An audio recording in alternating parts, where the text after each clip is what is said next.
What this war actually cost America: gas station price signs, shipping containers, empty grocery shelves, US flag. Now let's talk about the bill, because most Americans still haven't seen the full price tag. When Iran closed the Strait of Hormuz on March 4th, that narrow waterway, just 21 miles wide at its tightest point, it handled roughly 20% of the world's seaborne oil every single day. Brent crude crossed $100 a barrel for the first time in 4 years, then kept climbing all the way to 126. Before the war, it was sitting at $70. The International Energy Agency called it, and I quote, the greatest global energy security challenge in history. By March 31st, gas prices in the United States hit $4 a gallon, a 30% increase, driven almost entirely by that closure. If you felt that at the pump, that's why. And even with this ceasefire, as of April 8th, oil is still sitting at $94 a barrel. Before this war, it was $70. The market is telling you it doesn't believe the problem is solved. Now here's the number that should make every American angry. Pentagon costs reached $18 billion by March 19th. The Defense Department submitted a request for an additional $200 billion. 7 American soldiers are dead. 8 more are seriously wounded. And then there's this, and I want you to really pay attention here. A Financial Times investigation found that $580 million in bets on falling oil prices landed in the market just 15 minutes before Trump announced a pause in strikes on March 23rd. 15 minutes. That finding triggered formal calls for an insider trading investigation. As of right now, no public resolution has followed. Why the ceasefire solves nothing. Diplomats at table, Islamabad city shots, Lebanon footage. So let's talk about this ceasefire. What does it actually do? As of April 8th, tanker traffic through the Strait of Hormuz had not meaningfully recovered. Iran was still vetting which ships could pass at roughly the same pace as during active hostilities. Maersk, one of the largest shipping companies on Earth, released a statement saying, and I'm paraphrasing carefully here, that the ceasefire may create transit opportunities, but does not yet provide full maritime certainty. When a company that size speaks that carefully, the entire global supply chain listens. Now look at what both sides actually want from permanent negotiations, because this is where the math simply doesn't add up. Iran's 10-point proposal demands that Washington accept Iran's uranium enrichment program and lift all sanctions. Israel's position demands Iran surrender its entire enriched uranium stockpile. Those two positions don't overlap, not even a little. They aren't close to overlapping. And then there's Lebanon, which nobody has resolved. Pakistan's prime minister, who brokered this deal, publicly announced the ceasefire covered all fronts, including Lebanon. Netanyahu said the same day it does not cover Lebanon. Israeli strikes in Lebanon continued on the morning of April 8th, hours after the ceasefire was supposed to be in effect. Think about what that means. The guy who brokered the deal said one thing, one of the countries involved said the opposite, and then the bombs kept falling anyway. That is not a peace deal. That is a timeout. OMS next. The next 14 days. B-roll. Calendar. Islamabad aerial. Oil tankers. Mujtaba Khamenei images. So here's where we are, and here's what you need to watch. Delegations meet in Islamabad on Friday, April 10th. Those talks will tell us everything about whether this pause becomes something real or just a longer runway to the next explosion. We'll watch whether tanker traffic actually normalizes through the Strait of Hormuz or stays at the trickle it's been running at. We'll watch Lebanon because Israeli strikes continued even after this ceasefire was announced. We'll watch what Mujtaba Khamenei, Iran's new supreme leader, the one America called unacceptable, says publicly in the coming days. And remember 3 enormous problems that remain completely unsolved. 1. The nuclear question is untouched. The IAEA still lacks access to damaged sites. Neither side has agreed to what inspections would even look like. 2. Iran's new leadership has been publicly declared unacceptable by the American president. How do you build a lasting deal when you won't recognize who you're dealing with? 3. Analysts have raised the real possibility that Iran may permanently institutionalize some form of authority over Strait of Hormuz shipping, a constraint on global energy that simply did not exist before February 28th. That last one should scare you more than any of the others, because if that becomes permanent, every American who drives a car, heats a home, or buys groceries will feel it, for years.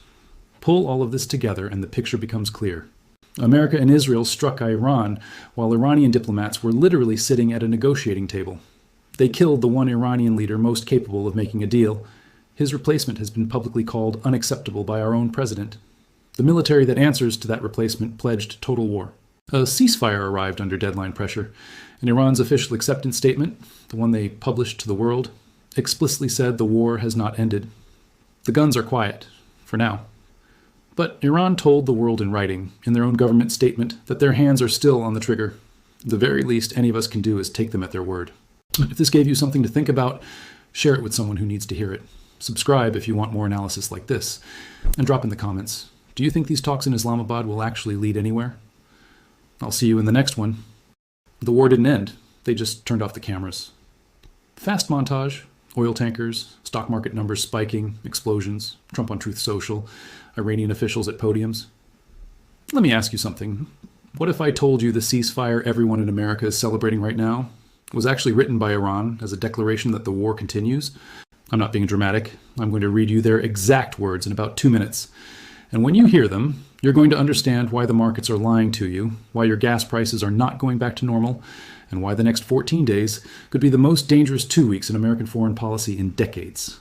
Stay with me, because what happened between February 28th and April 7th, 2026 is one of the most underreported stories of our lifetime, and it affects every single American, whether you're paying attention to it or not. Stock market, green arrows, news anchors smiling, oil price charts dropping.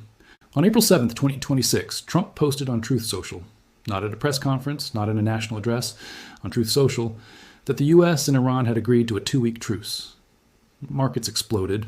Oil dropped 13% in a single session. Cable news anchors smiled ear to ear. The word victory was everywhere. But here's what nobody on TV read to you. Iran's Supreme National Security Council published their official response accepting the deal. And this is a direct quote from their government statement. It is emphasized that this does not signify the termination of the war. Our hands remain upon the trigger, and should the slightest error be committed by the enemy, it shall be met with full force. Read that again. That is not surrender language. That is not ceasefire language. That is a nuclear-armed government telling the world, in writing, that they are still at war. Trump called it a total and complete victory. Iran called it a pause with weapons still loaded. One of those descriptions has to be wrong. And to understand which one, we need to go back, all the way back to June of last year. How we got here.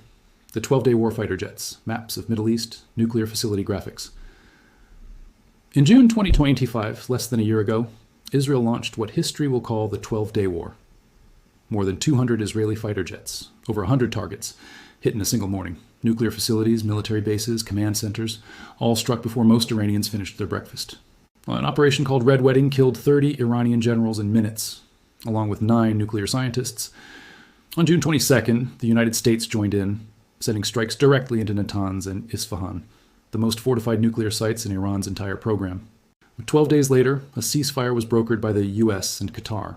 Netanyahu called it a historic victory that would stand for generations. The world moved on. But here's where the story gets complicated, and this is the part that almost nobody covered properly.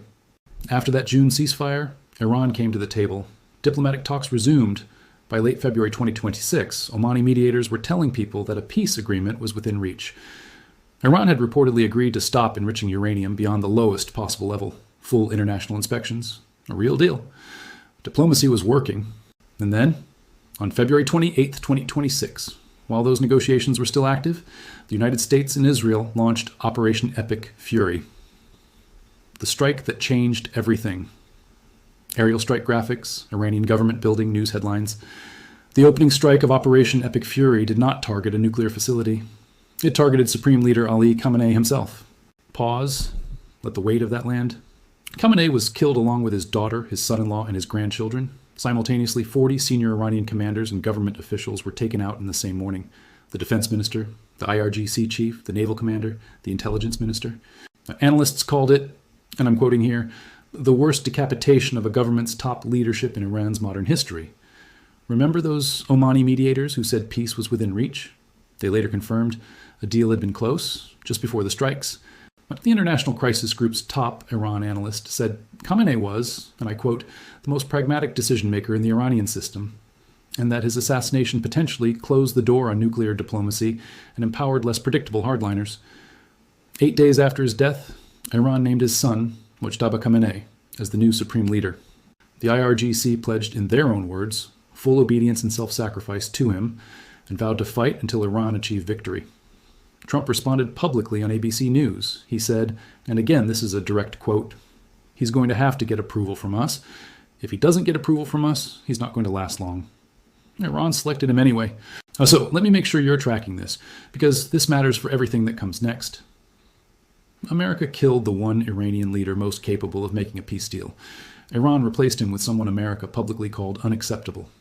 And then that leader's military pledged total war. This is the foundation the current ceasefire is built on.